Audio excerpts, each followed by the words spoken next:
Hello everybody. Alright, this is going to be part of my playlist in regards to sourdough starters and generally making a sourdough loaf. This is probably one of the toughest breads to make, so to speak, because a lot of people overthink things. It is a bit of a process. As you'll see in my other videos and playlists, when it comes to no-knead bread, it's pretty much quick and simple. When it comes to other loaves we'll be making, it's also quick and simple. Sourdough and the sourdough starter takes time. It's like a baby you gotta nurture and you gotta keep nurturing. It's not just something you can whip together in a day. You will need time. The only time you can whip it together in a day, so to speak, and even then, not so much, is once you have your fully formed starter.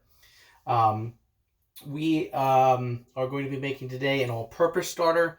There are variations of it. Again, you'll read all kinds of things over the internet, which is and the Joy Cooking book, which is why I feel like most people get frustrated in this. I myself have fallen in that trap where it's like, I just don't want to do this because there's just so much conflicting information and different information. In the end, find a recipe that you think works best for you. Have some fun with it. If you got to restart, you got to restart. It's not a problem.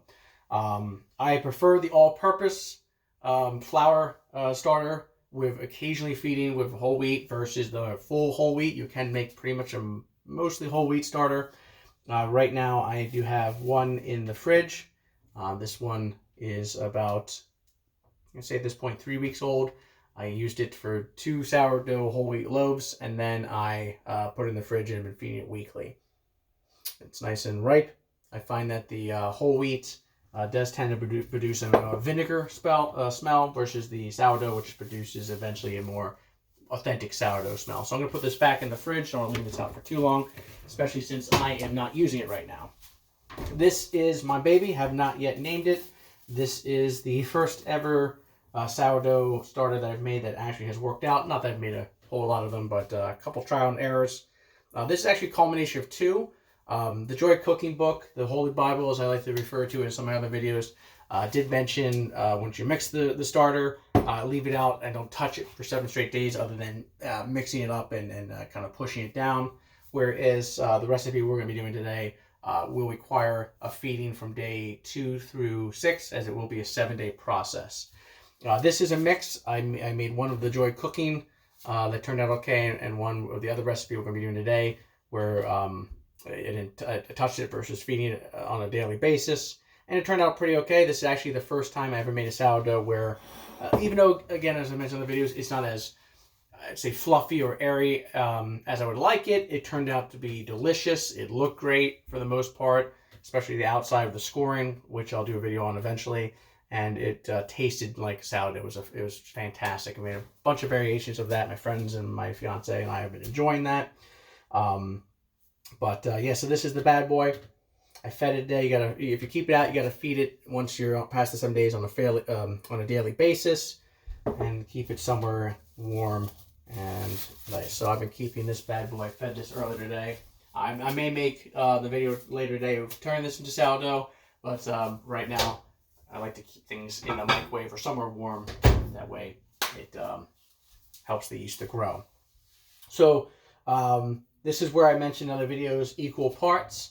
We are going to be doing 2 cups equal parts weight-wise of all-purpose flour with 2 cups equal parts of room temperature or water and yeast. It's basically, that's it. 3 ingredients and then a lot of time and a lot of love. So you'll need your bowl. You'll need some kind of kitchen scale, measuring tools, some kind of thermometer or thermal pop for instant read. I do recommend some kind of instant read. The Holy Grail yeast, and of course your all-purpose flour. Oh, and of course, you'll need a spoon, some kind of mixing utensil. So let's turn this bad boy on. 2 cups, 30 grams per cup, 120 per cup. Oh, sorry, 30 grams per fourth a cup, 120 per cup. So we're looking at 240 all-purpose flour grams. Measure that out, and this is one where you do want to be pretty exact with it, just to stick to the recipe. This bag's getting pretty empty, so I have a feeling I'm going to just dump the whole bad boy in, and I'm correct. And then on to my last bag of all-purpose flour until I buy more or find more. as during this time period of quarantine, it is a bit tough to find flour, but not nearly as bad as has been to find yeast. Again, a big shout out to my parents for finding the 2 pounds of Costco yeast, half of which went to Nick Now in Pittsburgh, and has not been seen since in the Costco area.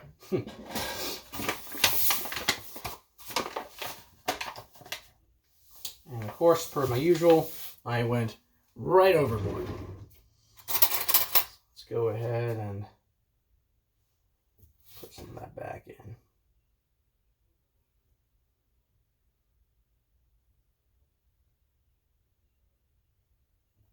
I want to get right to 240. Beautiful. Okay. Done with the flour.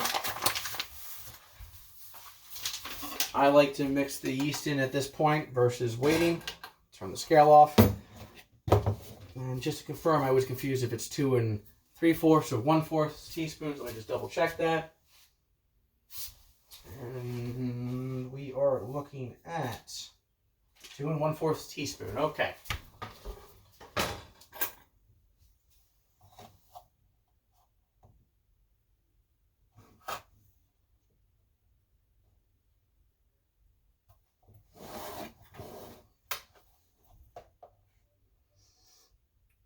Fun fact, I learned this courtesy of Nick Nail and confirmed via research on the internet.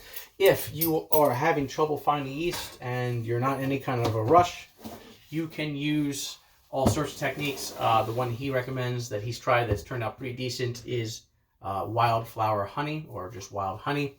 The store-bought stuff of like the regular Clover honey or whatnot, or Giant brand, no good. You want something that's got natural yeast and ingredients in it, such as wild honey that you can buy in the stores, or I recommend going to your local farm or beekeeping farm or whatnot that you can find it by on the side of the road.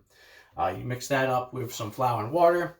I'm not sure the measurements, I've never done this, and leave that out for 7 straight days, not touching it other than, I think, mixing it, and eventually that'll form a starter. Again, I've never tried this, but I've heard good things, so thankfully I've been blessed with some yeast, which I'm going to put back in the fridge just to protect it. Okay? As I've mentioned in other videos, when it comes to the room temperature water, anywhere between 80 to 90 degrees is my kind of sweet spot. You can go upwards of 105, 115. I don't tend to go that high, but as long as you're within that range, you should be good to go. You just don't want anything too hot that'll kill the yeast, and you don't want anything too cold that the yeast won't activate properly, and that'll just slow down the process in the long run. Turn our water on here, get our nifty little cup. Let that warm up for a second, turn this bad boy on. I have a feeling that is way too hot already.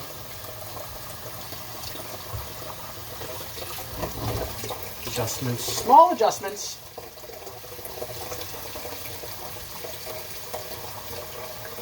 Come on, turn on. Oh, this is too hot, I can tell. 110, but I'd like it just a little less. Turn my scale back on here. Get that ready. I'd like to be around the 90 range for this one.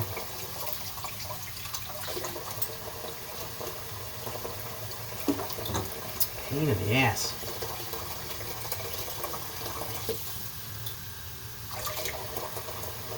There we go, 87. That's where you want to be slow with, just to make sure you get it exactly like 240. Equal parts.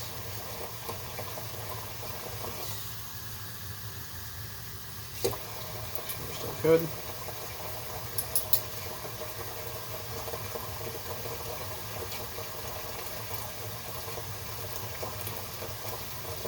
Perfect. Okay. Turn that off. Take your wooden spoon.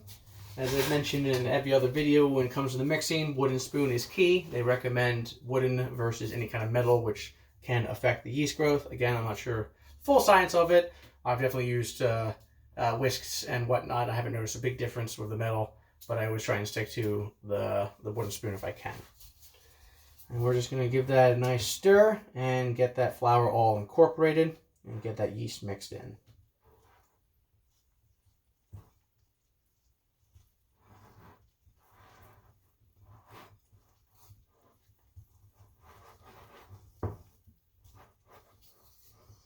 Make sure you scrape down the sides. And we're going to want to try and get all the clumps out as much as possible. Different recipes have mentioned using a fork. I find that, again, if you want to stick the wooden method, you just need to mix it up a little more than you would if you had a fork to kind of get those clumps out. This part I find to be pretty straightforward, not just in obviously the formation of the 3 ingredients, but like if it's a little extra clumpy, you're not going to be too bad. Again, this is going to take upwards of 7 days to form.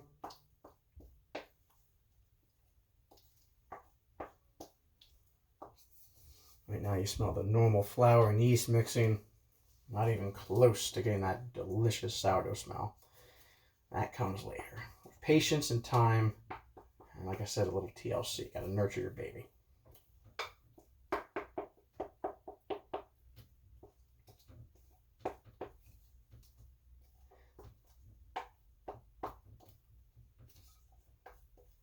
All right.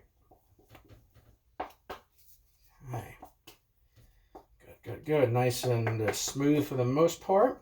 Try and pump some of that, or push some of that off the damn spoon here. Can't get everything, but can get as much as we can. All right.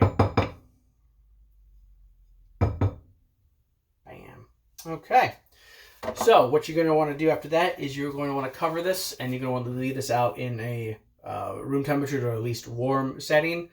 Cover it with saran wrap, something loose. Doesn't have to be super tight, although if you do make it tight, it's not going to kill it too much or cause any issues too much, but I like to get a little bit of air in there, especially if you're baking a lot. It helps get some of that natural yeast in from the air to kind of work with the yeast that you've added to your concoction.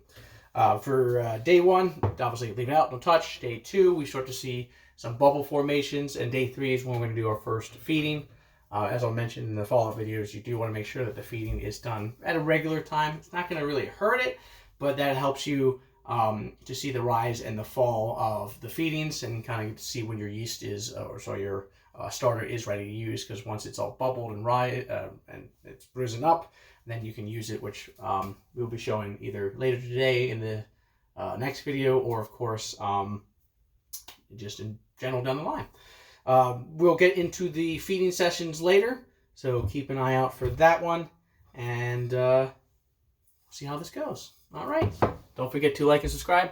Oh, I almost forgot. So, when it comes to my unnamed starter, which has so far been, knock on wood, a little bit of a success, let's see if we can name this bad boy. I've got no real thoughts or preferences, no ideas. I had something for the wheat one, which I've been toying around with, and an all yeast from the air starter. We'll have no added yeast, just everything from the air. So if you're watching this and you give 2 shits, go ahead and leave in the comments your idea of what I should name this bad boy. And if I like it enough, no promises, we can officially christen this one. Don't forget to like and subscribe, guys. Not that I give a shit. All right. See you later.